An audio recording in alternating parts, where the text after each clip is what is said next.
So today I'm just going to do a little vlog, talk about several different things. So a while back, a few days ago, I showed you that I was going to, this was a suitcase generator, 4,500 watts, and it didn't have any spark on it. So I ordered a ignition coil, which usually takes care of the problem. And you know, you had to tear the whole suitcase off. I mean, every piece. This is the gas tank and the rear, the front. Every piece had to be taken off. The engine had to come out of the suitcase in order for me to get to the ignition coil. So I ordered a battery, a carburetor, and ignition coil. They came in all on the same day, which never happens. That was great. So I put the battery on. All the wires were still hooked up. I didn't disconnect one wire except the ignition coil wire. I put the ignition coil on, hooked up the new battery, and tried to push the start button, and it wouldn't start. Also, the other thing that happened was there's a panel on the front that, like an LED panel, you know, it tells you different information, oil life and stuff, I guess, I don't know. So I thought, well, I need to test the starter because it won't start. I mean, nothing lit up, nothing worked. So I jumpered the starter with a fresh battery, not the one that I just bought, but a fresh one, freshly charged off that lawnmower over there. So I tried to jumper it, which is easy to do. You just take it off, put the negative down here at the bottom, you hit the positive with the positive cable, and it should jump. It should just turn right over, and it didn't. So the starter's bad. So that I didn't even order a starter. I didn't know it was bad. There was no way for me to reason. I mean, the battery was bad, so I had to replace the battery. So, you know, who'd have thought that both of them would have been bad? And I tested the battery. It had like 0.15 volts. I mean, it was terrible. I had to reassemble it so I could put the pull rope back on to see if I could get it to spark with the new ignition coil. And there was no spark. So there's all kinds of computer components hooked up to this and modules and different things, and so everything kind of led to this. So I thought about, well, maybe I should order this. So I called the customer and let him know where we were at. You know, we were starting to get up in there in labor cost, and all kinds of parts are bad. So he confessed that he had given this to someone else to work on before he gave it to me, and that guy must have messed it up worse because he couldn't figure out how to fix it, which I already knew that. I mean, I could tell it had been disassembled to a point. So he decided, you know, let's just forget about it. He's going to go get a new one. These are expensive, but with it being used, let's say parts and labor and everything would have gotten up to $500, it just wouldn't have been worth it anymore. There was just too much wrong with this. I felt bad for him, but there was just nothing I could do to get this to work cheaply. And I'm already working, like I said in the previous video, about the quarter of a price of a regular mechanic. So I guess we'll just have to scrap this one. Trying to figure out where to put it because I don't want the mosquitoes to collect up in that tub. Since we have started this, I've been given a lot of stuff. Just people hand it to me. Somebody gave me a mower, a running mower, a riding mower, twin cylinder. It smoked a little. Had to replace the head gasket. And then later, he gave me some work. Wanted me to do some work on a John Deere for him. And I returned to John Deere. I told him the price. I returned it to him. And you could kind of see that there was some animosity, maybe is a good word, that I was charging him. Now, anytime somebody says, I want to give you something, I always, well, how much you want for it? And if they say nothing, I don't want anything for it, then I say, you know, I just can't afford to buy things. It's easier for me to just kind of collect things that are scrap. So he said, no, I'm going to give this to you. So he gave it to me. And then there was this kind of animosity because I charged him for the John Deere work. Another thing that I got, and Carolyn even saw this. She was with me when we did it. She was sitting in the truck. The guy gave me a lift for lawnmowers, a lawnmower lift. I actually was just over there. I should have showed it to you a minute ago. He gave that to me. He printed off the Amazon sheet to tell me how much it was. It was sitting out in the rain. The box had deteriorated around it. I mean, it's a nice lift. I love it. Glad I got it. But I would have never bought it. So when his bill came up, because I was over his house working on his equipment, his bill came up, you could clearly see he thought that I should have done it for free. The problem with his job was everything he needed was parts. There was 2 batteries I had to buy. I guess it was just 2 batteries. And that was like $75 for the 2 batteries. It was, you know, just a lot of, the labor charge I think was like 25 bucks. So I don't understand this. I'm going to give you something, tell you it's a gift, and then expect you to give me labor for free. I never heard back from him. He said he would call me back and do some other work, but I never heard back from him, so I'm sure he's upset about it. The other guy with the John Deere has never called back either. And I know there's going to be people out there in the audience that says, oh, no, you should do it. You can lose money big time. I mean, huge. If you start negotiating labor costs and part costs and all that stuff for trades. You know, a guy gives you a piece of junk, you spend $200 on it, you make $100 off of it. Then the guy comes over, wants you to do it for free, and he needs $150 in parts. So you've done labor on the machine he gave you. Now you're doing labor on the machine that he wants you to work on for him, and you just lose your hindsight. I mean, it's simple math, but everybody seems to think that they're giving you this great piece of, in all honesty, they think it's garbage. They don't want it. They don't know what to do with it. So it's garbage to them. So they give it to you and they'll expect it to be a piece of gold. And I don't know. You get on Facebook Marketplace, you see mowers on there all the time that don't run, making money, some money.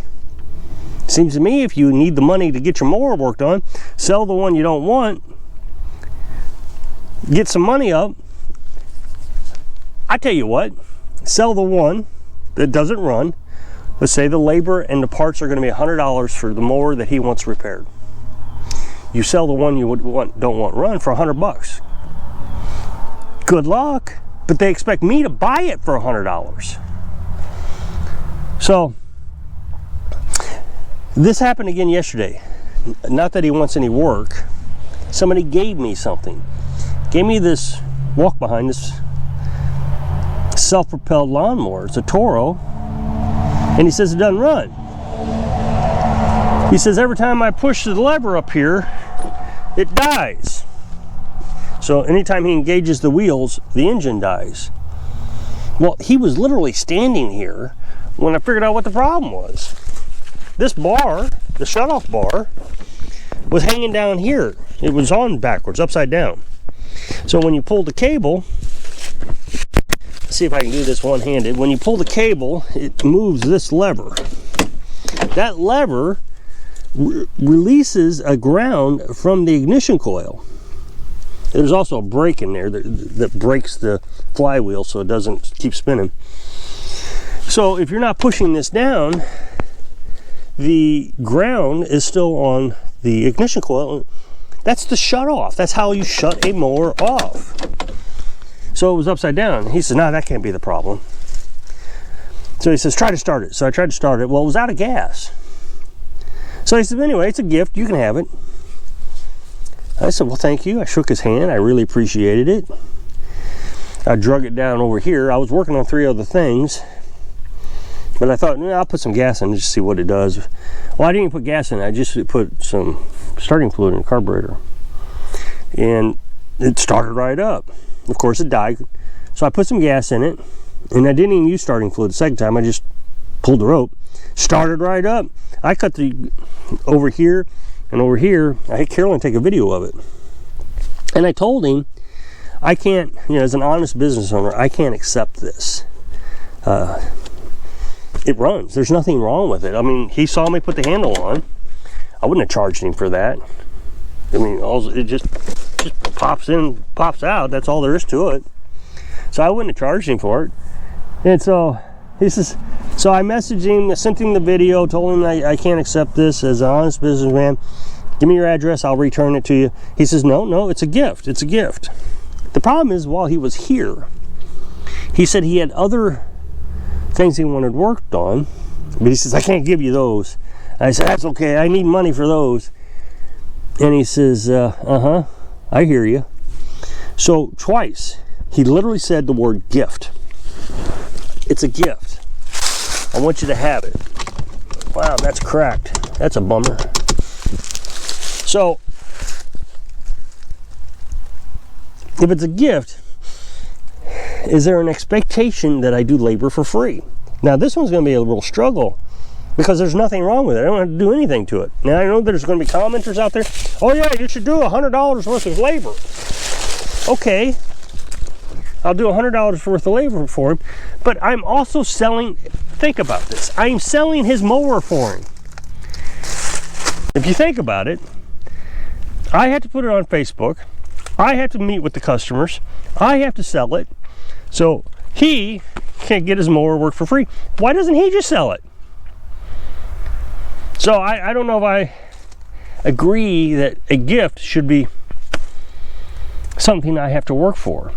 But it's got a brand new air filter, brand new oil. I haven't checked the blade yet. I should check the blade. I'll be darned. The blade is sharp. So the only thing I need to do is wash this and put a for sale sign on it. But like I said, somebody's going to complain in the comment section that I should be more generous and work. You know, this is money, and I agree. It's money. It's their money, and if they need money, they should sell it and give it to the money to me to work on their other mower. Otherwise, I'm just doing all the sales work for them. Do I get a commission off that? No.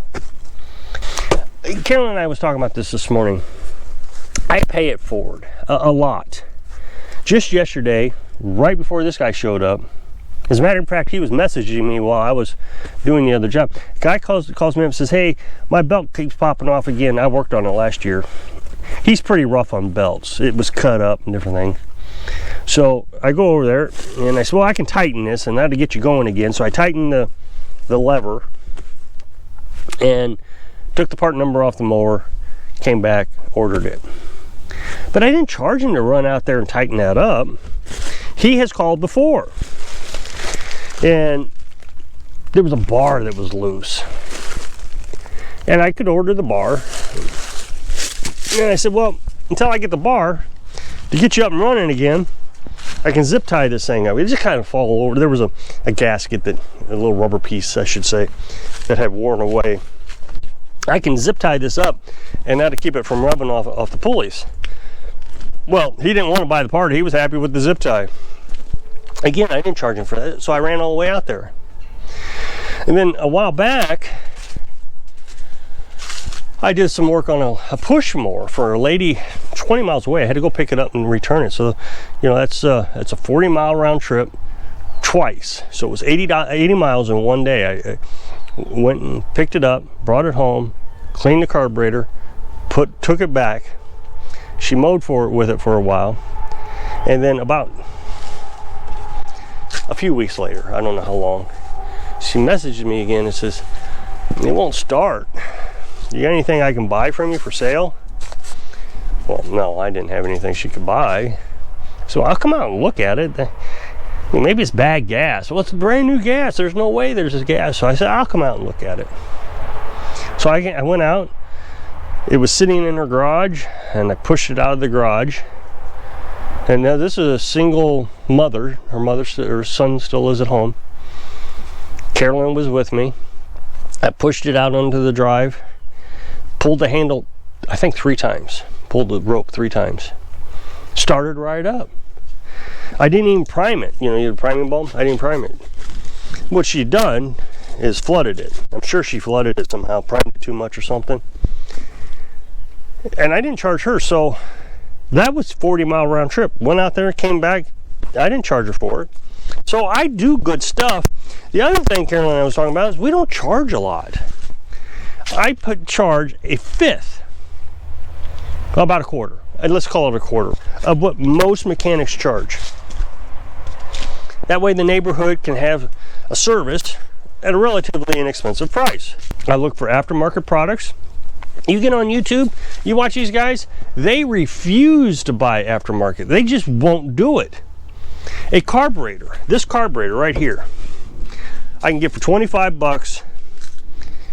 So this one was 16. It didn't come with an air filter or anything, but sometimes you can get them for 25 bucks with an air filter, a spark plug, new gaskets, fuel filter, shut-off valves. It comes with all kinds of garbage, good garbage, for $25. Well, you buy that carburetor, OEM carburetor, it's $100.